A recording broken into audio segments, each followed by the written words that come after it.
ஹலோங்க இன்னைக்கு நம்ம ஜிம்னோட எபிசோட் தான் பார்க்க போகிறோம். மை டாப்ஸிக் பாய் பார்ட் 8 போன பாட்டு வர கம்ப்ளீட் பண்ணியிருந்தானா வாயின் டூர் போகிறதா இருக்கும். பட் இந்த ஜிம்மன் பையன் பிளான்லாம் பண்ணி அதுலேருந்து வாயினை எப்படியோ தூக்கிட்டு வந்து அவனோட கெஸ்ட் ஹவுஸ்லாம் படுக்க போட்டுருந்துருப்பான். அதோட இந்த பாட்டை நான் கம்ப்ளீட் பண்ணி இந்த லெட்ஸ் கன்டினியூ த பார்ட் 8. ஜிம்மன் நீ என்ன விளையாடுறியா? இங்கே பாரு, உங்கள் அண்ணனுக்கும் தெரியாது. உங்கள் அண்ணனும் இந்த ஒரு வாரம் நீ டூரில் தான் இருக்கேன்னு நினச்சிட்ருப்பான். அடிக்கடி ஃபோன் பண்ணி கேட்பான். நீ சமாளிச்சுக்கோ. சாருக்கும் டவுட் வராது. ஏன்னா அவருக்கும் நான் சொல்லிட்டேன், இந்த மாதிரி என் தங்கச்சிக்கு உடம்பு சரியில்லை அப்படின்னு. உன் அண்ணன் நம்பரை ஹேக் பண்ணி நான் சொல்லியாச்சு. ஒரு பிரச்சனையும் இல்லை. நம்ம ஒரு வாரம் டைம் ஸ்பெண்ட் பண்ணலாம். ஏன் ஜிம்மன், ஏன் லூஸு மாதிரி பண்ணிகிட்ருக்க? உன்னால் நான் படுற கஷ்டம் போதாதா? திரும்ப திரும்ப கஷ்டப்படணும்னு நினச்சிட்ருக்கியா? எனக்கு இதில் கொஞ்சம் கூட விருப்பம் இல்லை. விடு, நான் போகிறேன். என் திங்ஸ்லாம் எங்கே கொடு. ஏய் போகாத வயன், நீ தான் என்கிட்ட பேச மாட்டேன், என் மூஞ்சில் முழிக்க மாட்டேன்னு சொல்லிட்டு இருந்தேன். அப்புறம் என்ன இப்படி பண்ணிகிட்ருக்கா? விடு, நான் போகிறேன் அப்படின்னு அவள் பாட்டுக்கு அந்த ஓரமாக அவ்வளோ லக்கேஜ் இருக்கும், அதை எடுத்துகிட்டு விறுவிறுன்னு வெளில போகிறான். ஜிம்முன்னு தடுக்க வரவே இல்லை. அவன் பாட்டுக்கு ஹாயாக படுத்துட்டு, இது நைட் நேரம், நீ எங்கே போகிறான்னு நானும் பார்க்குறேன் அப்படின்னு அவன் பாட்டுக்கு படுத்துட்டு இருக்கும்போது வான் வெளில வந்து பார்க்குறா. இருட்டியே போயிடுச்சு. ஐயோ என்னாச்சு, இவ்வளோ இருட்டாக இருக்குது, டைம் எத்தனை அப்படின்னு இப்போ தான் மொபைலை தேடி கண்டுபிடிச்சி எடுத்து பார்த்தா மணி 12:30. அட கடவுளே, மணி 12:30யா? சரி பரவாயில்ல, இவன் கூட இருக்கிறதுக்கு இந்த காட்டுக்குள்ளே நடந்தாது போயிடலாம் அப்படின்னு அவளும் மொபைலோட ஃப்ளாஷ் லைட்டை ஆன் பண்ணி பார்த்தா, ஏதோ அவள் நினச்சிட்டு இருந்தா ஏதோ ஒரு கெஸ்ட் ஹவுஸாக தான் இருக்கும், சிட்டிக்கு பக்கத்தில் தான் இருக்கும், ரோடெல்லாம் இருக்கும், பஸ் ஸ்டாண்ட்லாம் இருக்கும், பஸ்ஸெல்லாம் போகும், கார்லாம் போகும் நினச்சி வந்தா அது நடுக்காடு. வழி எங்கிட்டு போகுதுன்னே தெரியல. ஜிம்னோட ஜீப்பு மட்டும்தான் வெளில இருக்குது. அதை தவிர்த்து ஒன்றுமே இல்லை. ஃபுல்லாக பச்சை பசேன்னு இருக்குது. அதுவும் ஏதோ கத்துற சத்தம்லாம் கேட்குது. அதுவும் காலுக்கடியில் அணில்லாம் ஓடுது. வயனுக்கா பக்கு பக்குன்னு அடிக்குது. என்னது இது? ஏதோ ஹைவேக்கு பக்கத்துலலாம் இருக்குதுன்னு சொன்னால் ரோடு இருக்கும், யாராவது போவாங்க, பஸ் ஏறி போயிடலான்னு பார்த்தா இது நடுக்காடால் இருக்குது. இதெல்லாம் என்னது, எனக்கு பயமாக இருக்கே அப்படின்னு ஒரு மாதிரி திருன்னு முடிச்சிட்ருக்க. ஜிம்முன்னு அப்படியே பின்னாடி வந்து நின்றுட்டு, என்ன மேடம், என்ன நீங்கள் போகலையா? அச்சோ, நான் நினச்சிருந்தேன் என்ன நீ ஊருக்கே போயிருப்பேன்னு. இன்னுமா போகலை? இங்கே நின்றுட்டுருக்க? ஆ, என்ன ஜிம்மன் விளையாடுறியா? நான் எப்படி போகிறது? ஏன், கதவு திறந்து தானே இருக்குது, வீட்டை விட்டு வெளில வந்துட்டியே, அப்படியே போயிரு. எனக்கு வழி தெரியாது. கூகுள் மேப் இருக்குல்ல, போடு அப்படின்றான். அவள் ஃபோனில் சிக்னலே இல்லை. அப்படியே ஜிம்மனை பார்த்து முறைச்சிட்டு, சிக்னலே இல்லைடா. ஓ சரி சரி, உன் பாடு, நீ போகிறதா இருந்தால் போ. ஜிம்மன் என்ன நேடி, என்ன என் கூட இருந்தா இருக்க மாட்டேன்னு சீன் போட்டுட்ருக்க? போ. நான் எப்படி உன் கூட இருக்கிறது? நீ என்னோடய கேர்ள் ஃப்ரெண்ட் தானே. என்னது? அதாவது என்னோடய ஃப்ரெண்டு தானே, அதான் கேர்ள் ஃப்ரெண்ட் அப்படின்னு சொன்னேன். ஜிம்மன் நீ சரியில்லை. ஏய், உனக்கு ப்ரப்போஸ் பண்ணந்தான், உன்னை லவ் பண்ணுறேன் தான், அதுக்குன்னு உங்ககிட்ட லிமிட்லாம் க்ராஸ் பண்ண மாட்டேன். நீ ஒன்றே ரொம்பலாம் இமேஜினேஷன் பண்ணாத. உன் கூட இருக்கணும்னு தோணுச்சு, அதான் தூக்கிட்டு வந்தேன். நான் ரொம்ப நாளாக பார்க்கவே இல்லை. நீயும் ஒரு மாதிரி டிப்ரெஷனாக இருந்த. டூர் போனாலும் நீ எப்படி பல்ல கட்ட மாட்டேன்னு எனக்கு நல்லா தெரியும், இப்படி தான் இருப்பேன்னு தெரியும். அதான் உன் கூட டைம் ஸ்பெண்ட் பண்ணலான்னு தூக்கிட்டு வந்தேன். வேறு ஒன்றும் இமேஜின்லாம் பண்ணிக்காத, சரியா? அப்படி ஒன்றும் உங்ககிட்ட நடந்துக்க மாட்டேன் நான். நீ நீ எல்லாம் தெரிஞ்சு தான் பண்ணுறியா? இது என் அண்ணனுக்கு தெரியும்டி. தெரிஞ்சால் என்ன பண்ணுவான்? வந்து என்னை மிதிப்பான், உன்னை கொன்றுவான்டா. ஆமாம் ஆமாம் ஆமாம், உங்கள் அண்ணன் வந்து என்னை கொல்ற வரைக்கும் நான் பார்த்துட்டு சும்மா உட்காந்துருப்பேன். திருப்பி எனக்கு அடிக்க தெரியாது. வாயம் மூடுறியா? எதுக்கு தேவையில்லாமல் இப்படி சண்டை வளர்க்குறதுலேயே இருக்க நீ? பிரச்சனையை சால்வ் பண்ணுறதே உனக்கு தெரியாதுல்ல, அக்செப்டன்ஸும் கிடையாது. எதையும் சொன்னாலும் சீக்கிரம் அக்செப்டும் பண்ணிக்க மாட்டேன், பிரச்சனையும் சீக்கிரம் சால்வ் பண்ண மாட்டேன். அதை எப்படி வளர்க்கலான்னு தான் நீ ட்ரை பண்ணிகிட்ருப்ப இல்லை? உனக்கு இதுதானே வேலையாக போச்சு, நீ திருந்தவே இல்லைல்ல அப்படின்னு பாட்டுக்கு பேசிகிட்டு இருக்க. எப்படி வாய் அடக்கலாம் அப்படின்னா ஜிம்முன்னு அமைதியாக பார்த்துட்ருக்க. அவளாக விடுற மாதிரியே இல்லை. ஜிம்முனை கிளியும் கிடிச்சிட்ருக்க. இத்தனை நாள் ரொம்ப கோபமாக இருந்திருப்பா போல ஜிம்மன் மேலே. எல்லாத்தையும் இன்றைக்கி தான் வச்சு செஞ்சிட்ருக்கா. நீலாம் திருந்தாது, இப்படி ஒரு அக்செப்டன்ஸ் அப்படிங்கிறது உன் லைஃப்பில் கிடையவே கிடையாதுல அப்படி சொல்லிட்டு இருக்கும்போது ஜிம்மன் அப்படியே சடனாக பிடிச்சி வானை பிடிச்சி கிஸ் பண்ணிட்டான். வாயன் அப்படியே ஷாக் ஆகி வாயை மூடிப்போ நின்றுட்டுருக்க. ஜிம்னும் நல்லா கிஸ் பண்ணி முடிச்சுட்டு, பரவாயில்ல, நல்ல ட்ரீட்மெண்ட் தான், வளன்னு பேசிகிட்டு இருந்தேன், கிஸ் பண்ணது அமைதியாயிட்டேடி. ஆனாலும் இந்த கிஸ் நல்லா இருந்தது.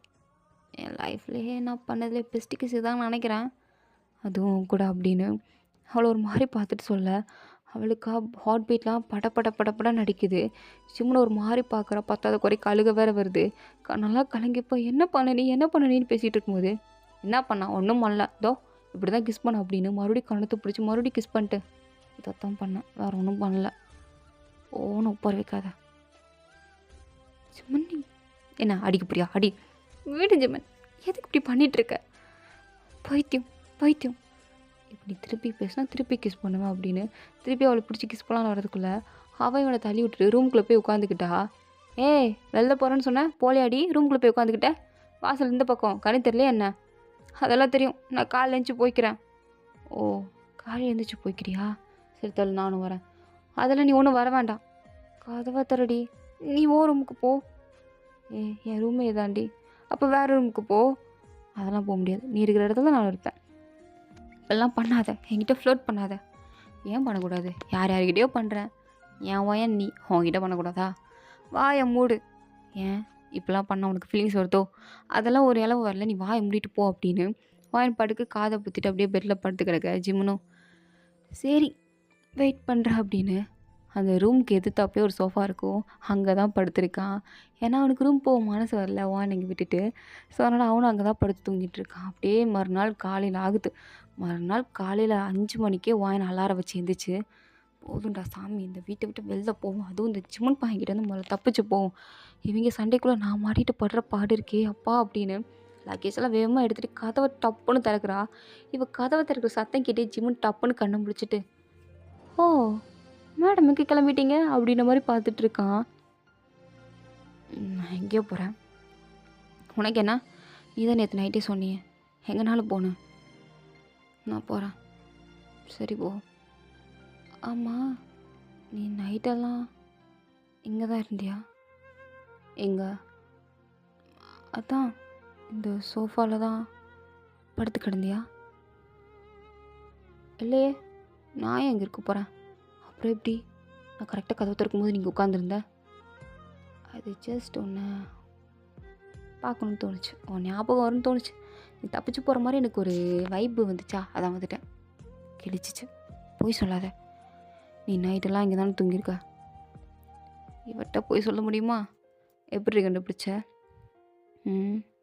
அதான் பில்லாவும் பெட்ஷீட்டும் இங்கே இருக்கே, அதை பார்த்து தான் கண்டுபிடிச்சோம் அப்படின்னு சொல்லிட்டு ஹாபார்டுக்கு வெளியே போக ஜிம்முன்னு சிரிச்சிட்டே, சரி நான் உனக்கு பிரேக்ஃபாஸ்ட் பண்ணுறேன் அப்படின்னு ஹாபார்டு கிச்சனுக்குள்ளே போயிட்டான். வாயனா பார்க்குறா, நான் தப்பிச்சு போகிறேன்னு சொல்லிகிட்டு இருக்கேன், இந்த நேரம்னா கிச்சனுக்கு போயிட்டுருக்கு, என்னை வந்து தடுக்க கூட இல்லை, அப்போ போன்னு விட்டுட்டானா அப்படின்னு அவளுக்கு இவன் தடுத்தாலும் குத்தம் தடுக்கட்டாலும் குத்தம் அப்படின்ற மாதிரி தான் இருக்குது. சரி நான் எதுக்கு இதை பற்றி யோசிச்சுட்ருக்கேன், நான் போகிறேன் அப்படின்னு அவளும் அப்படியே வெளில வரா. வெளில வந்து பார்த்தா சேம் நைட்டு என்னத்தை பார்த்தாலும் அதுதான் காலையில் இருக்குது. ஏன்னா நைட்டு வந்து கொஞ்சம் இருட்டாக இருந்துச்சு, இப்போ கொஞ்சம் வெளிச்சமாக இருக்குது, அதே பச்சை பசே காடு. என்னடா இது, எங்கே பார்த்தாலும் பெரிய மரமாக தான் இருக்குது, இதில் நான் எப்படி போய் ரூட்டை கண்டுபிடிக்கிறது? சரி கூகுள் மேப்பு போட்டு போகலான்னு பார்த்தா இது வேறு சிக்னல் கிடைக்க மாட்டேங்குது, நான் எப்படி போகிறது? ஒருவேளை ஜிம்மோட ஜீப் எடுத்துகிட்டு போயிடலாமா? ஆனால் எனக்கு அதான் ஓட தெரியாதே அப்படின்னு அவளும் அவளோட லக்கேஜ் எடுத்துகிட்டு சுற்றி சுற்றி நடக்கிறா. அவள் எவ்வளோ தூரம் சுற்றி சுற்றி நடக்கிறாளோ, சுற்றி சுற்றி ஜிம்மனோட வீட்டுக்கு நேராக தான் வந்து நிற்கிறா. அவளுக்கு எப்படி போகிறதுன்னு சத்தியமாக தெரியல. அப்படியே ஒரு மாதிரி ஜிம்மனோட வீட்டுக்கு முன்னாடி வந்து வந்து அவள் டயர்ட் ஆகிட்டா, அப்படியே உட்காந்துட்டா டயர்டாகி. ஜிம்மனும் அப்படியே கையில் சாப்பாடெலாம் எடுத்துகிட்டு, பரவாயில்லையேடி, நான் கூட நீ நேரம் போயிருப்பான்னு நினச்சேன், ஆனால் நீ சுற்றி சுற்றி இங்கே தான் உட்காந்துருக்க, என்ன சாப்பாடு உட்காந்துருக்கா? இரு சாப்பாடு எடுத்துகிட்டு வந்துட்டேன், இந்தா உட்காந்து சாப்பிடு. எனக்கு அதெல்லாம் ஒன்றும் வேணாம். அப்புறம் என்னடி வேணும்? நான் வேணா தான் ஆர்டர் பண்ணவா? ஆர்டர் பண்ணு. ஆனால் இங்கே தான் சிக்னலே கிடைக்காதே, எப்படி நான் ஆர்டர் பண்ணுறது அப்படின்னு கேட்குறான். அவளா இவன் ஆர்டர் பண்ணாவாது பைக்காரன் வேணா டெலிவரி பண்ண வரும், அவன் கூட தப்பிச்சு போயிடலான்னு பார்த்தா இவன் சுற்றி சுற்றி அடிக்கிறானே. ஆனால் இவன் சொல்கிறது உண்மை தானே? ஜிம்மன் விளையாடாத, நீ இதெல்லாம் எதுக்கு பண்ணுறேன்னு சத்தியமாக எனக்கு தெரில, பட் சத்தியமாக சொல்கிறேன், இதெல்லாம் வேறு எங்கேயோ போய் முடிகிற மாதிரி இருக்குது, சரியில்லை, என்னை விட்டுரு. அதான் உன்னை விட்டுட்டேனே, நான் என்ன உனக்கு பிடிச்சின்னு பக்கத்தில் உட்கார வச்சிருக்கேன், நீ எங்கேயும் போகாத, இங்கே தான் இருக்கணும்னு. நீ எங்கேனாலும் போகணும், உனக்கு நான் ஃப்ரீடம் தானடி கொடுத்துருக்கேன், விட்டுட்டு வெளில போகிறான்னு சொன்னேன், போ அப்படின்னு நானும் உன்னை அலோவ் பண்ணிட்டேனே, உன்னை நான் ஒன்று தூக்கி வச்சுட்டு இல்லையே, நீ போகணும் அலோவ் பண்ணிட்ட, அதெல்லாம் ஓகே தான், பட் நான் எப்படி போகிறது? எனக்கு வழி தெரியலையே. அது என் பிரச்சனை இல்லையே. நீ தானே என்னை கூட்டு வந்த. அப்ப நீ தானே என்னை கொண்டு போய் விடணும். ஆமாம், நான் நினைக்கிறப்போ உன்னை கொண்டு போய் விடுவேன். அதுக்கு முன்னாடி விட மாட்டேன். சிம்மன் சாப்பிட்றி அப்படின்னு வாயில் அவன் சாப்பாடு திணிச்சு வைக்கிறான். அவன் எனக்கும் பயங்கர பசி. நேரத்தெல்லாம் சாப்பிட்ருக்கவே மாட்டான். அது மட்டும் இல்லாமல் அவன் நல்லா சாப்பிட்டே ரொம்ப நாள் ஆச்சு. அது தெரிஞ்சுதான் ஜிம்மன் நிறையா சமைச்சிருக்கான். அதுவும் எல்லாமே அவளோட ஃபேவரட். அவள் பாட்டுக்கு உட்காந்து தப்பிச்சு போகணுங்கிற எண்ணம் இல்லாமல் அவள் பாட்டுக்கு ஃபுல் கட்டிகிட்டு இருக்கா. இருக்கிற எல்லாத்தையும் உட்காந்து சாப்பிட்டுட்டு இருக்கா. ஆனால் ஜிம்மன் சாப்பிடல. அவள் சாப்பிட்றதே தான் உட்காந்து பார்த்துட்டு இருக்கான். அவள் சாப்பிட்றத பார்க்குறதுக்கு இவனுக்கே ஏதோ தான் நல்லா வயிறு நிறையா சாப்பிட்ட மாதிரி ஒரு ஃபீல் கிடைக்குது போல்.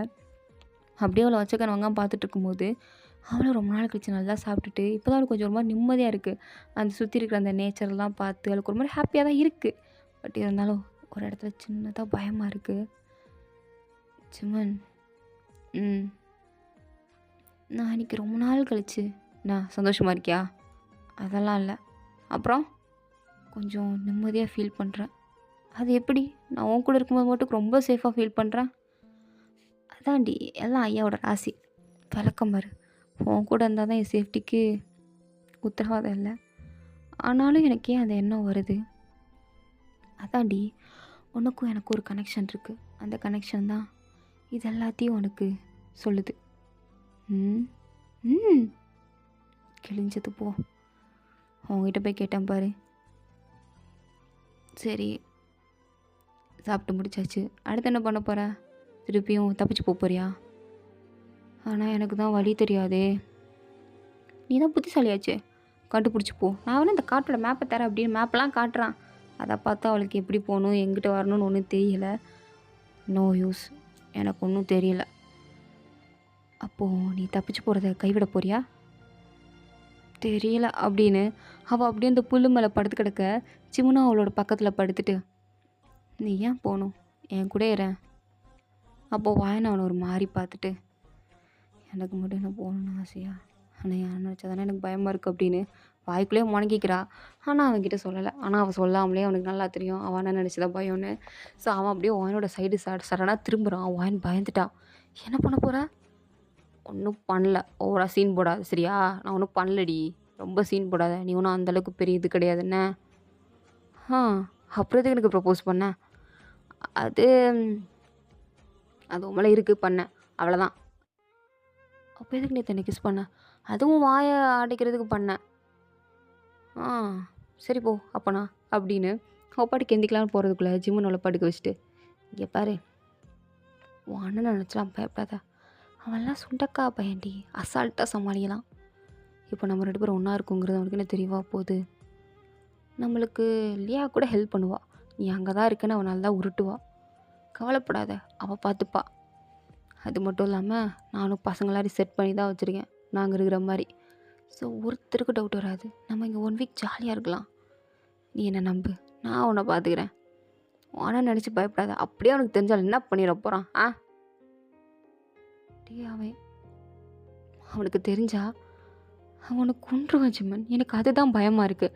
எனக்கு என்ன நினச்சி கூட சுத்தமாக கவலை கிடையாது. அவன் என்னை எதுவும் பண்ண மாட்டான், எனக்கு அந்த நம்பிக்கை இருக்குது. ஆனால் உன்னை ஏதாவது பண்ணிடுவானோன்னு தான் ஜிம்மன் எனக்கு பயமாக இருக்குது. அவன் எனக்கு உன்னை கஷ்டப்படுறது தாண்டி எனக்கு சுத்தமாக பிடிக்கல. அதை நினச்சி தாண்டி எனக்கு கஷ்டமாக இருக்குது. அதனால தாண்டி நான் உன்னை கொஞ்சம் சில் பண்ணலாம் நீங்கள் தூக்கிட்டு வந்தேன். எனக்கு உன்னை நினச்சி தாண்டி கவலை, என்ன நினச்சி கூட கவலை இல்லடி. அவனுக்கு தெரிஞ்சா என்ன நாள் மிதிப்பான், தாங்கிப்பேன் உனக்காண்டி. அப்பா அவனை நீ திருப்பி அடிக்க மாட்டியா? நீ சொன்னால் அடிப்பேன், நீ சொல்லலாம் அடிக்க மாட்டேன் அப்படின்றான். அவனுக்கா ஃபர்ஸ்ட் டைம் அவன் இப்படி சொல்கிறான். இது வரைக்கும் அந்த மாதிரி அவன் சொன்னதே இல்லை. இதை கேட்டது அவளுக்கு ரொம்ப ஹாப்பியாக இருக்குது. ஜிம்மன் ஹக் பண்ணிவிட்டு, ஃபர்ஸ்ட் டைம் ஜிம்மன் நீ எனக்காண்டி இப்படி சொல்கிற. இது வரைக்கும் நீ இந்த மாதிரி ஒரு வார்த்தை சொன்னதே இல்லை. நான் எத்தனையோ வாட்டி அடிக்காதேன்னு சொல்லியிருக்கேன். அப்படி இருந்தும் நீ என் பேச்சை கேட்க மாட்டேன், அடிப்பேன். ஆனால் இப்போது நான் சொல்கிறத கேட்குறேன்னு சொல்கிறேன். இதுவே எனக்கு போதும் அப்படின்னு ஜிம்மன் ஹக் பண்ணிகிட்டு இருக்க.